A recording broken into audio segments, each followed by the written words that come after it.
എന്തൊക്കെയുണ്ട് വിശേഷങ്ങൾ? എല്ലാവർക്കും സുഖം തന്നെയല്ലേ? ഞങ്ങളിവിടെ സുഖമായിരിക്കുന്നു. അപ്പോൾ ഞാനിന്ന് വന്നിരിക്കുന്നത് വളരെ എളുപ്പത്തിലുള്ള ഒരു പുഡിങ്ങിന്റെ റെസിപ്പി ആയിട്ടാണ് കേട്ടോ. അതായത് കുട്ടികൾക്കും വലിയവർക്കും ഒരുപോലെ ഇഷ്ടപ്പെടുന്ന ചോക്ലേറ്റ് പുഡിംഗ്. പ്രത്യേകിച്ച് റമദാനല്ലേ വരുന്നത്, അപ്പോൾ നിങ്ങൾക്ക് എന്തായാലും ആവശ്യമുള്ള ഒരു റെസിപ്പിയാണ്.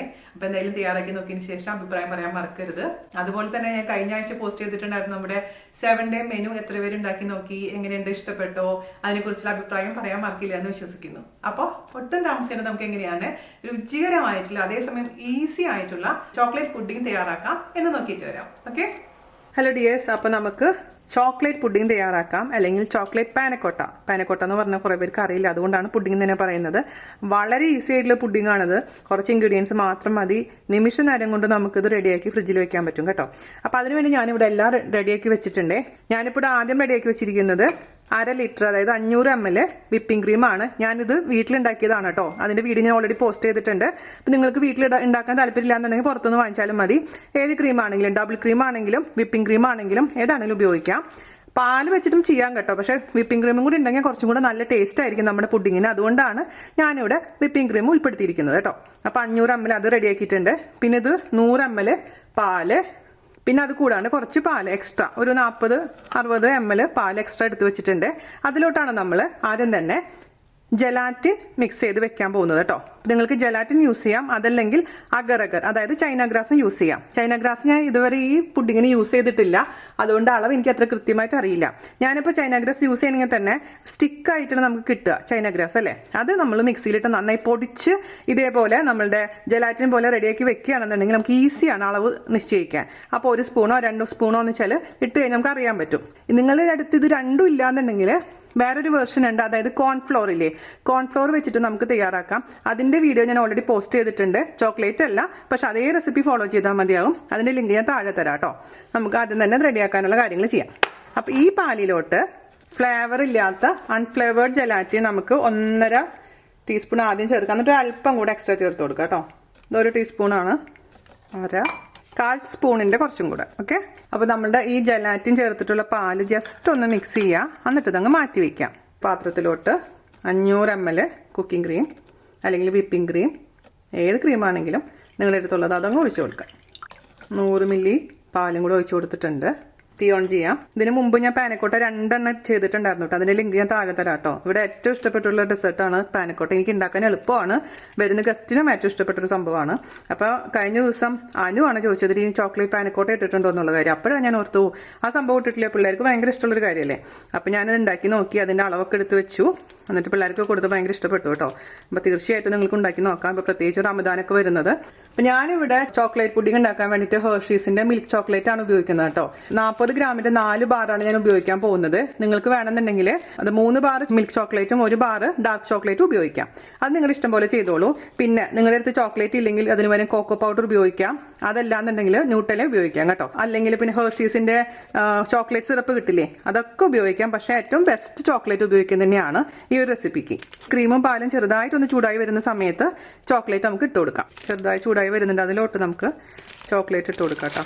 ആദ്യമേ തന്നെ ഷുഗർ ഇടാൻ പാടില്ല, കാരണം ചോക്ലേറ്റിൽ അത്യാവശ്യം ഷുഗർ ഉള്ളതാണല്ലോ. അപ്പോൾ ഞാൻ മൊത്തം 120 ഗ്രാം ഇട്ട് കൊടുത്തിട്ടുണ്ട്. ചോക്ലേറ്റ് ഇത് മെൽറ്റ് ആവട്ടെ, എന്നിട്ട് നോക്കിയിട്ട് വേണമെന്നുണ്ടെങ്കിൽ മാത്രം അടുത്ത 40 ഗ്രാമും കൂടി ഇട്ട് കൊടുക്കാം. അപ്പോൾ ഞാൻ ബാക്കിയുള്ള ചോക്ലേറ്റും കൂടി ഇടുകയാണ് കേട്ടോ. പോരാണ്ട് വന്നിട്ടുണ്ട്. ഇത് നന്നായിട്ട് മെൽറ്റ് ആവട്ടെ. നമ്മുടെ ചോക്ലേറ്റ് എല്ലാം അലിഞ്ഞിട്ടുണ്ട്. ഞാൻ മധുരം നോക്കിയിട്ടുണ്ട്. അപ്പോൾ അതിനനുസരിച്ച് അതിലേക്ക് ഷുഗർ ചേർത്ത് കൊടുക്കുക. ഞാൻ ആദ്യം തന്നെ 2 ടേബിൾ സ്പൂൺ ഷുഗർ ഇട്ട് കൊടുക്കുകയാണ്. അതിനുശേഷം ടേസ്റ്റ് ചെയ്ത് നോക്കുക, ആവശ്യമുണ്ടെങ്കിൽ മാത്രം എക്സ്ട്രാ ഇട്ട് കൊടുക്കുക കേട്ടോ. എന്നിട്ട് ഈ മധുരത്തിനെ ഒന്ന് ബാലൻസ് ചെയ്യാൻ വേണ്ടിയിട്ട് 1 നുള്ളു ഉപ്പ് ചേർത്ത് കൊടുക്കാം. 1 നുള്ളു എന്ന് പറഞ്ഞാൽ 1 നുള്ളു മാത്രം പാടുള്ളൂ, അത് എപ്പോഴും ശ്രദ്ധിക്കുക. അതുപോലെ തന്നെ 1/2 ടീസ്പൂൺ വാനില എസൻസ്. നമ്മളിപ്പോൾ ചോക്ലേറ്റ് പുഡിംഗ് ആണെങ്കിലും നമ്മൾ വാനില എസൻസ് ഒഴിക്കും കേട്ടോ. ഷുഗറൊക്കെ അലിഞ്ഞതിന് ശേഷം നമുക്കിതിലോട്ട് നമ്മൾ റെഡിയാക്കി വെച്ചിരിക്കുന്ന ജലാറ്റിൻ ഇട്ട് കൊടുക്കാം. ജലാറ്റിൻ ആണെങ്കിൽ ജലാറ്റിൻ, അഗർ കേട്ടോ. ഞാൻ ഇപ്പോൾ രുചിച്ച് നോക്കട്ടെ. ഒരല്പം കൂടെ ആവാം, 1/2 ടേബിൾ സ്പൂണും കൂടി ഇടുന്നുണ്ട്. അതായത് മൊത്തം 2.5 ടേബിൾ സ്പൂൺ ഷുഗർ. നിങ്ങളുടെ ഇഷ്ടത്തിനനുസരിച്ച് മാറ്റം വരുത്തണം കേട്ടോ. നിങ്ങൾക്ക് ടേസ്റ്റ് ചെയ്ത് നോക്കുമ്പോൾ അറിയാലോ നിങ്ങളുടെ വീട്ടിലുള്ള ഇഷ്ടങ്ങൾ. മധുരം എത്ര വേണം, ചിലർക്ക് നല്ല മധുരം വേണം പുഡിങ്ങിന്, ചിലർക്ക് മീഡിയം മതി. അപ്പോൾ അതനുസരിച്ച് അഡ്ജസ്റ്റ് ചെയ്യാൻ മറക്കരുത്. ഇനി നമുക്കിതിലോട്ട് നമ്മൾ ജലാറ്റിൻ ചേർത്ത് കൊടുക്കാം. ഇനി ഈ നമ്മൾ ചേർത്ത് കൊടുത്തിരിക്കുന്ന ജലാറ്റിൻ നന്നായിട്ട് അലിഞ്ഞു ചേരുന്ന വരെ നമുക്കിതങ്ങ് മിക്സ് ചെയ്തുകൊണ്ടേ ഇരിക്കാം. ഞാൻ പറഞ്ഞ പോലെ ഒരുപാട് തിളയ്ക്കൊന്നും വേണ്ട. ജലാറ്റിൻ അലിഞ്ഞു കഴിഞ്ഞാൽ നമുക്കിതങ്ങ് അരിച്ചിട്ട് മാറ്റി വെക്കാം. അപ്പോൾ ഞാനിത് ഓഫ് ചെയ്തിട്ട് ഞാൻ മീഡിയം ഫ്ലെയിമിലാണ് കേട്ടോ തീ വെച്ചിട്ടുണ്ടായിരുന്നത്. അത് ഞാൻ പറയാൻ മറന്നു പോയിട്ടുണ്ടായിരുന്നു. അപ്പോൾ നമുക്കിനി ഇത് ഒരു പാത്രത്തിലോട്ട് അങ്ങ് അരിച്ചെടുക്കാം. കാരണം ചിലപ്പോൾ ജലാറ്റിനൊക്കെ ചെറുതായിട്ട് അലിയാതിരുന്നിട്ടുണ്ടെങ്കിൽ അത് പുഡിംഗ് സെറ്റ് ആകുമ്പോൾ നന്നായിട്ടുണ്ടാവില്ല. അതുകൊണ്ട് അരിച്ചെടുത്തതിന് ശേഷം വേണം നമുക്ക് ഓരോരോ പാത്രത്തിലോട്ട് ഒഴിച്ചു കൊടുക്കാം. ചൂടോട് കൂടിയ പാത്രത്തിലോട്ട് ഒഴിക്കേണ്ട. ഇതാ ഞാനിവിടെ അരിച്ചെടുത്ത് വെച്ചിട്ടുണ്ട് കേട്ടോ. ജസ്റ്റ് ഒന്ന് ഇടയ്ക്കിടയ്ക്ക് മിക്സ് ചെയ്യാൻ മറക്കരുതേ, കാരണം അതിൻ്റെ മുകളിൽ ഇങ്ങനെ പാട കെട്ടിയ പോലെ ഇരിക്കും. ഇത് കണ്ടില്ല, ഭയങ്കര ചൂടാണ്. അപ്പോൾ ഇച്ചിരി ചൂടാറിയതിന് ശേഷം മാത്രം നമുക്ക്, ഗ്ലാസിൻ്റെ പാത്രമാണെങ്കിൽ കുഴപ്പമില്ല, പ്ലാസ്റ്റിക്കിൻ്റെ പാത്രമൊക്കെ ആണെന്നുണ്ടെങ്കിൽ ചൂടോടുകൂടി ഒഴിക്കരുത് കേട്ടോ. അപ്പോൾ ഇച്ചിരി ചൂടാറിയതിന് ശേഷം നമുക്ക് മാറ്റാം. അപ്പം നിങ്ങൾക്ക് ഇതുപോലുള്ള ഏത് പാത്രത്തിൽ വേണമെങ്കിലും നമ്മുടെ പുഡിങ് റെഡിയാക്കാം. ഇതുപോലെ ഷേപ്പുള്ള പാത്രമാണെങ്കിൽ ഇങ്ങനത്തെ പാത്രം, ഇത് അലുമിനിയം, ഇത് 2 അലുമിനിയം പാത്രമാണ്. അല്ലെങ്കിൽ ഇതുപോലെ കട്ടൂരി ആണെങ്കിൽ നമുക്ക് യൂസ് ചെയ്യാം. അല്ലെങ്കിൽ ഇതുപോലെ ഗ്ലാസിൻ്റെ ബൗള്, അല്ലെങ്കിൽ ഇത് പ്ലാസ്റ്റിക്കിൻ്റെ ആണ്. ഇത് നമുക്ക് സൂപ്പർ മാർക്കറ്റിലൊക്കെ പുഡിംഗ് ബൗൾ എന്ന് പറഞ്ഞിട്ട് വാങ്ങിക്കാൻ കിട്ടുന്നതാണ് കേട്ടോ. ഇതിൻ്റെ പല വെർഷൻസ് ഉണ്ട്. അല്ലാന്ന് വെച്ച് കഴിഞ്ഞാൽ ഇതുപോലുള്ള ഗ്ലാസ് ഇതിലേതെങ്കിലും ഉപയോഗിക്കാം. ഒന്നുമില്ലെങ്കിൽ നമ്മൾ സ്റ്റീലിൻ്റെ ഗ്ലാസ്സിൽ വേണമെങ്കിൽ നമുക്ക് സ്റ്റീലിൻ്റെ ഗ്ലാസ്സിലോ പ്ലാസ്റ്റിക്കിൻ്റെ ഗ്ലാസ്സിലോ ഏതിൽ വേണമെങ്കിലും നമുക്ക് സെറ്റ് ചെയ്യാവുന്നതേ ഉള്ളൂ. അതിനെക്കുറിച്ച് ടെൻഷൻ്റെ ആവശ്യമൊന്നുമില്ല. അപ്പോൾ നമുക്ക് ഇത് ചൂടാറുന്ന വരെ വെയിറ്റ് ചെയ്യാം. ഓവറായിട്ടുള്ള ചൂട് മാറിയിട്ടുണ്ട്. നമുക്ക് മോൾഡിലോട്ട് ഒഴിച്ച് വെക്കാം കേട്ടോ. ഒഴിച്ച് വെച്ചിരിക്കുന്ന ആ മോൾഡ് ഇതുപോലെ ക്ലിംഗ് റാപ്പ് വെച്ചിട്ട് ഒന്ന് റാപ്പ് ചെയ്ത് കൊടുക്കാം. നമ്മളെപ്പോഴും പുഡിങ് അങ്ങനെ റാപ്പ് ചെയ്തിട്ട് വേണം വെക്കാൻ. അല്ലെങ്കിൽ ഇതിൻ്റെ മൂടി ഉണ്ടെങ്കിൽ കുഴപ്പമില്ല കേട്ടോ. സാധാരണ ഇതുപോലെയുള്ള ഇതിന് മൂടി ഉണ്ടാവാറുണ്ട്. അങ്ങനെ വെച്ചാൽ പിന്നെ റാപ്പ് ചെയ്യേണ്ട ആവശ്യമൊന്നുമില്ല, മൂടി വെച്ചാൽ മതി. എല്ലാന്ന് വെച്ചാൽ നമ്മൾ ഫ്രിഡ്ജിൽ വെക്കുമ്പോൾ നമ്മൾ വേറെ എന്തെങ്കിലും കറികളൊക്കെ ഫ്രിഡ്ജിലുണ്ടെങ്കിൽ അതിൻ്റെയൊക്കെ സ്മെല്ല് ഇതിലോട്ട് വരാൻ ചാൻസ് ഉണ്ട്. അതുകൊണ്ടാണ് ഇങ്ങനെ ക്ലിംഗ് റാപ്പ് കൊണ്ട് ഒന്ന് ചുറ്റി വയ്ക്കാൻ പറയുന്നത് കേട്ടോ. അപ്പോൾ മൊത്തത്തിൽ ഒഴിച്ചിട്ട് ഞാൻ ഫ്രിഡ്ജിൽ വെക്കാൻ പോവുകയാണ്. ഫ്രീസറിലല്ല വെക്കുന്നത്, ഫ്രിഡ്ജിലാണ് കേട്ടോ. ഫ്രീസറിൽ വെച്ച് കഴിഞ്ഞാൽ ഐസ് പോലെയാവും, ഐസ്ക്രീം പോലെയാവും. പക്ഷെ നമുക്ക് വേണ്ടത് പുഡിംഗ് ആണ്. അതുകൊണ്ട് എപ്പോഴും ഫ്രിഡ്ജിലാണ് വെക്കേണ്ടത്. അപ്പോൾ എല്ലാം ഒഴിച്ചതിന് ശേഷം ഫ്രിഡ്ജിൽ വെച്ചിട്ട് 6 മണിക്കൂറെങ്കിലും മിനിമം വിചാരിക്കണം. ചില ഫ്രിഡ്ജിലാണെങ്കിൽ 4 മണിക്കൂർ കൊണ്ടൊക്കെ ആവും, പക്ഷേ 6 മണിക്കൂർ മിനിമം. അപ്പോൾ എപ്പോഴും നല്ലത് രാത്രി എടുത്ത് വെക്കുന്നതാണ്. അപ്പോൾ രാവിലെ ആവുമ്പോഴേക്കിനും സെറ്റായിട്ടുണ്ടാവും.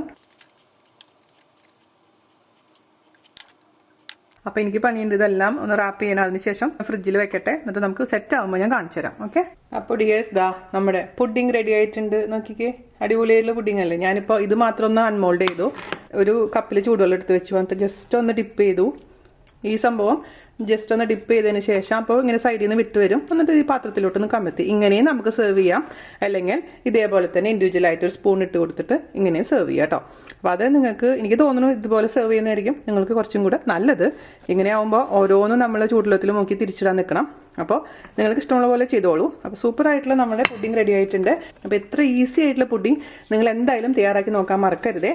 എടുത്ത് നോക്കിയാലോ, ജസ്റ്റ് ചെറിയ പീസ്. രാവിലെ തന്നെ മധുരം കഴിക്കാൻ ബുദ്ധിമുട്ടാണ്, എന്നാലും നോക്കൂ, സൂപ്പർ ടേസ്റ്റ് ആയില്ല. ഇവിടെ അവിക്കുന്ന അന്നുവിനൊക്കെ ഭയങ്കരമായിട്ട് ഇഷ്ടപ്പെട്ടു ഇത്. സൂപ്പർ പെർഫെക്റ്റ് മധുരമാണ് കേട്ടോ. അപ്പോൾ നിങ്ങൾ കഴിച്ച് നോക്കി, ആദ്യം ചെറിയ ബാച്ച് ഉണ്ടാക്കി നോക്കുക.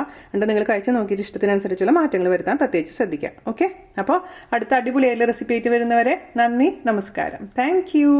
ഇത് ഞാൻ ഫോട്ടോ എടുക്കാൻ വേണ്ടിയിട്ടേ വേറെ പ്ലേറ്റിലോട്ട് വെച്ചിട്ട് ചെയ്തതാണ്. അതും ഒന്നുകൂടെ നിങ്ങൾക്ക് കാണിക്കാമെന്ന് വെച്ചു. Wow.